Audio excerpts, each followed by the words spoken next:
Bill collector sir எந்திரிக்க மாட்டாராமா?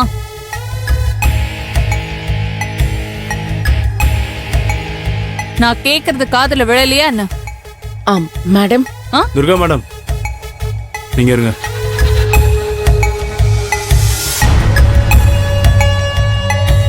எனக்கு உடம்பு சரியில்லை. என்னை செக் பண்ணி பார்த்த டாக்டரு என்னை எந்திரிச்சு நிற்க கூடாதுன்னு சர்டிஃபிகேட் கொடுத்துருக்காங்க. அதான் இது.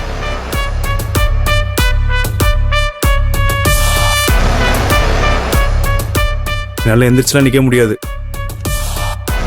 துர்கா மேடம், வேணும்னா உங்க மேடமை எனக்கு மெமோ கொடுக்க சொல்லுங்க.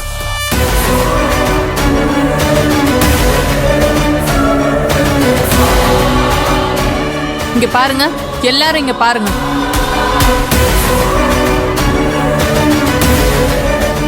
இங்க ஆபீஸ்ல நடக்கிற விஷயத்தெல்லாம் நீங்க போய் உங்க குடும்பத்துல இருக்கிறவங்க கிட்ட எல்லாம் சொல்றதுல எனக்கு எந்த பிரச்சனையும் இல்ல. ஆனா இந்த ஸ்கூல் பிள்ளைங்க மாதிரி வீட்ல இருந்து அம்மாவை கூப்பிடுறது, அப்பாவை தூது விடுறது, பொண்டாட்டி அனுப்பி பேச விடுறதுன்னு இந்த மாதிரி சில்லறத்தனமான வேலையெல்லாம் யாரும் வச்சுக்காதீங்க.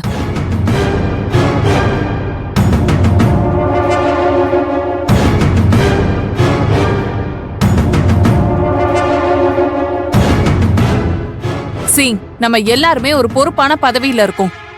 நீங்க இந்த மாதிரி பிஹேவ் பண்றது நீங்க பாக்குற வேலைக்கு மரியாதையாவே இருக்காது. உங்க வேலையை ஒழுங்கா செஞ்சா வீட்ல இருந்து பஞ்சாயத்து பேசுறதுக்கு யாரும் வர வேண்டிய அவசியமே இல்ல. அத ஞாபகத்துல வச்சுக்கோங்க. உங்களுக்கு சிபாரிசு பண்ணிட்டு யார் என்கிட்ட பேச வந்தாலும் சரி, அதெல்லாம் என்கிட்ட ஒன்னும் வேலைக்கே ஆகாது. இந்த தூது விடுற வேலையெல்லாம் விட்டுட்டு ஒழுங்கா வேலையை செய்ய பாருங்க. அதுக்கு இஷ்டம் இல்லையா, தாராளமா டிரான்ஸ்ஃபர் வாங்கிட்டு போயிட்டே இருங்க.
கார்த்தி, மாமா, நான் ஒரு விஷயம் கேட்பேன், தயவு செஞ்சு உண்மையை சொல்றீங்களா?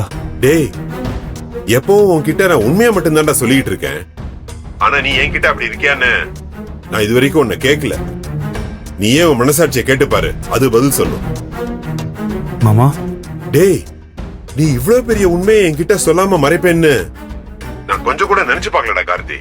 ரம்யா தான் நம்ம ஊருக்கு வந்திருக்கிற புது கமிஷனருங்கிற விஷயத்த நீ ஏன் என்கிட்ட சொல்லல? அது இல்ல மாமா, அது வந்து அன்னத்துக்கிட்டையும் சண்முகத்துக்கிட்டையும் நீ ரம்யாவை காதலிச்ச விஷயத்த சொல்லாம மறைச்சிட்ட. என்கிட்ட ரம்யா கமிஷனரா வந்திருக்கிற விஷயத்தையும் சொல்லாம மறைச்சிட்ட. இப்படி ஒவ்வொருத்தர்கிட்டையும் ஏதாவது ஒண்ணு மறைச்சுக்கிட்டே இருக்கியடா. இது உனக்கே குற்ற உணர்ச்சியா இல்லையாடா கார்த்தி? உன் வாழ்க்கையில நீ யாராவது ஒருத்தர்கிட்டயாவது முழு மனசோட வெளிப்படையா இருப்பியாடா? டேய், சொல்லு கார்த்தி. மாமா, ரம்யா தான் புது கமிஷனரா வந்திருக்க உண்மையை நான் உங்கள்கிட்ட சொல்லாம மறைச்சது தப்பு தான். நான் ஏன் உங்ககிட்ட சொல்லாம மறைச்சேன்னா, ரம்யா தான் கமிஷனர்னு உங்களுக்கு தெரிஞ்சா நீங்க தேவையில்லாம மனசு சங்கடப்பட்டு இருப்பீங்க மாமா. அதனால தானே தவிர வேற எந்த காரணமும் இல்ல மாமா. மன்னிச்சிருங்க மாமா, தயவு செஞ்சு தப்பா நினைக்காதீங்க மாமா. டேய் கார்த்தி, நான் உன்னை தப்பா நினைக்கலடா. இது அப்படியே தப்பா போயிடக்கூடாதுன்னு நினைக்கிறேன்டா. மாமா, நான் தப்பா எதுவும் போயிட மாட்டேன் மாமா, நீ நம்புங்க மாமா. டேய், நான் உன்னை நம்பிட்டு தான்டா இருக்கேன். ஆனா உன்னோட ஆபீஸ்ல எப்ப ரம்யாவை கமிஷனர் சீட்ல பார்த்தேனோ அப்பவே நம்பிக்கை ஆட்டம் காண ஆரம்பிச்சிருச்சு. மாமா, நீங்க எதுவும் பயப்படாதீங்க மாமா, தப்பா எதுவும் நடக்காது. டேய், தப்பா எதுவும் நடக்காதுன்னு சொல்லாத. எல்லாம் சரியா நடக்கணும். ரம்யா உன் வாழ்க்கையில இருந்து வெளியே போயிட்டான்னு நான் நினைச்சுக்கிட்டு இருந்தேன். ஆனா அவ இப்போ உன் தலை மேல ஏறி உட்காந்துக்கிட்டு இருக்கா. இப்ப இதுக்கு என்ன பண்ண போற? இது எப்படி நீ சரி பண்ண போற? டேய், முள்ளு செடிய பார்த்த உடனே அத கிள்ளி எரிஞ்சிடணும். அத வளர விட்டோம்னா அப்புறம் அதை வெட்டுறது கூட கஷ்டமாயிடும்டா. அப்படி வெட்டினா கூட அது கையையும் கிழிச்சிரும், நம்ம மனசையும் கிழிச்சிரும். புரிஞ்சுதா உனக்கு? மாமா இல்ல மாமா, அந்த அளவுக்கு நான் விட மாட்டேன். நீங்க இதெல்லாம் நினைச்சு மனசை போட்டு குழப்பிக்காதீங்க. சரி கார்த்தி. அப்புறம் அம்மா, இது அப்பாவுக்கு எதுவும் தெரியாதுல்ல? தெரியாதுடா. சண்முகத்துக்கு தெரிஞ்சா என்ன ஆகும்னு சொல்லி யோசிச்சு பாக்குறது கூட எனக்கு பயமா இருக்குடா. சரி, அப்புறம் எதுக்காக நீங்களும் அப்பாவும் ஆபீஸ் வந்தீங்க? சண்முகம் தான் கமிஷனரை பார்த்து பேசணும்னு சொன்னான், அதான் வந்தோம்.